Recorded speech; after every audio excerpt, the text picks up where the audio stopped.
रुद्रयामल तंत्र में भगवान शंकर माता पार्वती से कहते हैं, मनन त्राणना चैव महपस्या व बोधनाथ मंत्र इत्युच्यते सम्यग्घ मदधिष्ठानतः प्रिय। अर्थात, हे पार्वती, जो मनन त्राण के द्वारा मेरे स्वरूप को जानने में समर्थ है, जिसमें स्थिरता और शक्ति है, वही मंत्र है। मंत्र अपने आप में देवता है, अतः लौकिक और पारलौकिक सिद्धियों एवं सफलताओं के लिए इससे बेहतर कोई अन्य साधन नहीं है।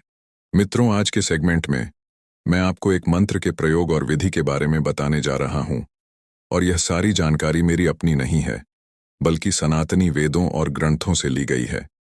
और जिस मंत्र के बारे में आज इस सेगमेंट में बात करेंगे, वो एक ऐसा वशीकरण मंत्र है जो आपके लिए पूरी दुनिया को अपने वश में कर सकता है, जिसके जाप से आप अपने जीवन में बड़े बदलाव ला सकते हैं। बस मेरा अनुरोध है कि आप वीडियो के अंत तक बने रहें, क्योंकि इस तरह के सेगमेंट को बनाने में बहुत मेहनत लगती है। नमस्कार दोस्तों, मैं आपका अपने चैनल डे इंस्पायर्स में बहुत बहुत स्वागत करता हूं। अगर आप मुझे पहली बार सुन रहे हैं तो प्लीज सब्सक्राइब करें, क्योंकि यह चैनल आपको आपकी जड़ों से जोड़ता है, आपकी संस्कृति से जोड़ता है। तो चलिए शुरू करते हैं।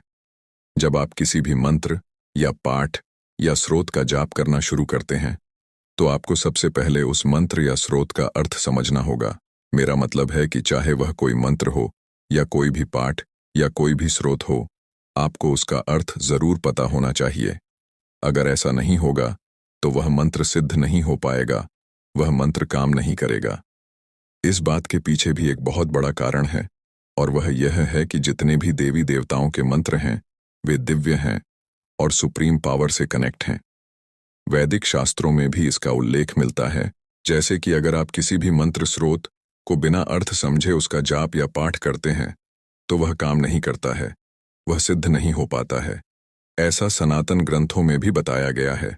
सनातन ग्रंथों को पलटते समय हमने कई ग्रंथों में ऐसा वर्णन देखा है, जिसमें ऋषियों ने स्पष्ट रूप से इस बात को कहा है कि यदि आप किसी भी वाक्य को समझे बिना और उस शब्द का अर्थ जाने बिना उसका प्रयोग करते हैं, तो वह आपको इच्छित फल प्रदान नहीं करेगा। चाहे आप चालीसा का पाठ करें या स्तुति का पाठ करें, सबसे पहले आपको उस पाठ का अर्थ समझने की कोशिश करनी चाहिए। मैं आपको यह इसलिए बता रहा हूं क्योंकि यदि आप अर्थ समझने के बाद पाठ को पढ़ेंगे, तो आपको कई गुना लाभ मिलेगा और आपको बहुत ही शीघ्र लाभ प्राप्त होगा। ओम नमो नारायण। सर्वलोकान मम वश्य करु करु स्वाहा। यह सभी लोगों को वश में करने वाला मंत्र है। इसका अर्थ है, मैं नारायण को नमस्कार करता हूं और नारायण भगवान सभी लोगों को मेरे वश में करे। देखिए, सभी मंत्र किसी विशेष देवता की प्रार्थना वाणी होते हैं, जिनका अर्थ भी प्रायः एक ही होता है, जो प्रार्थी या साधक की कामना इच्छाओं से जुड़ा होता है। यहाँ इसी बात पर जोर दिया गया है कि मंत्र साधक की भावनाओं का प्रार्थना रूप बन जाता है, इसीलिए वह मंत्र अति शीघ्र सिद्ध हो जाता है। गोस्वामी तुलसीदास जी ने हनुमान अष्टक और हनुमान चालीसा में भी सरल हिंदी भाषा का प्रयोग किया है, और सभी चौपाइयां और चालीसा मंत्रों की तरह ही काम करती हैं। इसका बहुत अच्छा उदाहरण श्री रामचरितमानस में है, जिसमें इतनी सरल भाषा में चौपाइयां हैं जो मंत्रों का प्रभाव रखती है, जैसे कि जाके सुमरते रूपी नासा, ताकर नाम शत्रु, हन वेद प्रकाशा। ये रक्षा के लिए हैं। इनके रिजल्ट तत्काल और अविश्वसनीय है। ये जादू की तरह काम करती है। अब आप ये मत समझ लेना कि मंत्र काम नहीं करते। इसे ऐसे समझिए जैसे कि आप मंत्र की सही विधि और उच्चारण नहीं जानते, तो आप इसे यूज कर सकते हैं।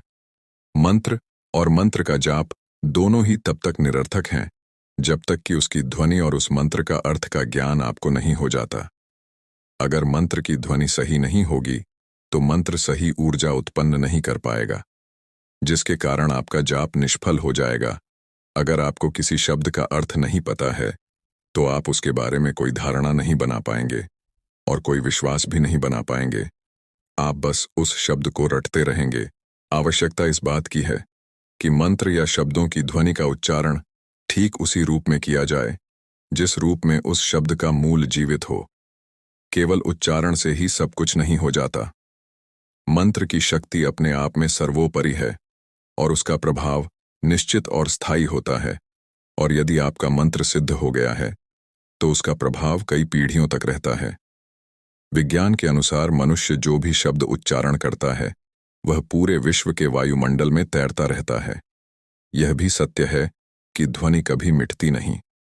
यदि कोई ध्वनि 1000 वर्ष पूर्व भी बोली गई हो, तो आज भी वह वायुमंडल में जो कि त्यों बनी हुई है। मंत्र के उच्चारण से भी एक विशिष्ट ध्वनि, कंपन उत्पन्न होता है, जो तुरंत ही आकाश में फैल जाता है। साथ में यह पूरे विश्व के वातावरण में फैल जाता है। उदाहरण के लिए, यदि आप सूर्य से संबंधित कोई मंत्र जपते हैं तो उसके उच्चारण से एक विशेष ध्वनि कंपन उत्पन्न होता है और वह कंपन आकाश में ऊपर उठ जाता है। ईथर के माध्यम से वे कुछ ही क्षणों में सूर्य तक पहुंच जाते हैं और लौटते समय उन वाइब्रेशन के कारण सूर्य की सूक्ष्म शक्ति, तेजस्विता और प्राणवत्ता विद्यमान रहती है, जो पुनः साधक के शरीर से टकराकर उसमें उन गुणों की प्रधानता बढ़ा देती है। इस प्रकार सूर्य मंत्र का जाप करने से साधक को सूर्य से संबंधित प्राणवत्ता प्राप्त होती है। अतः मंत्रों का सामर्थ्य कहीं बाहर से नहीं है।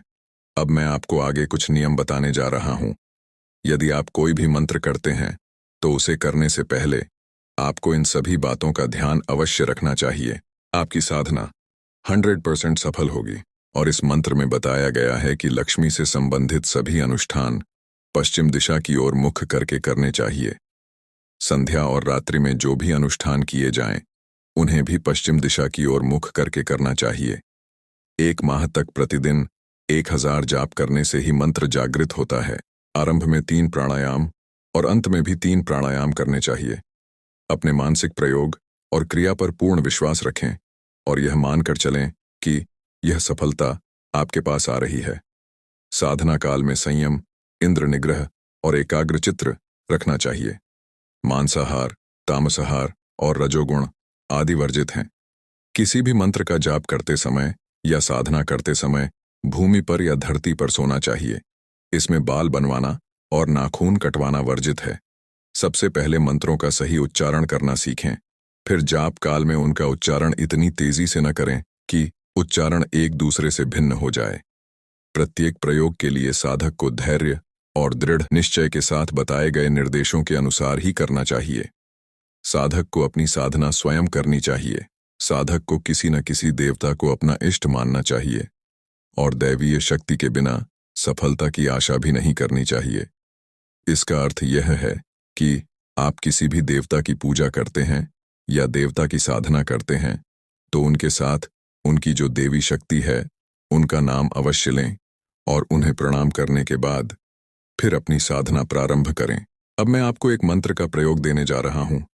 अगर आप चाहते हैं कि आपके सारे काम सफल हों और दूसरे लोग आपकी बातों को माने, समझे, तो आप इस मंत्र को मेरे बताए अनुसार करें और फिर इसका असर देखें।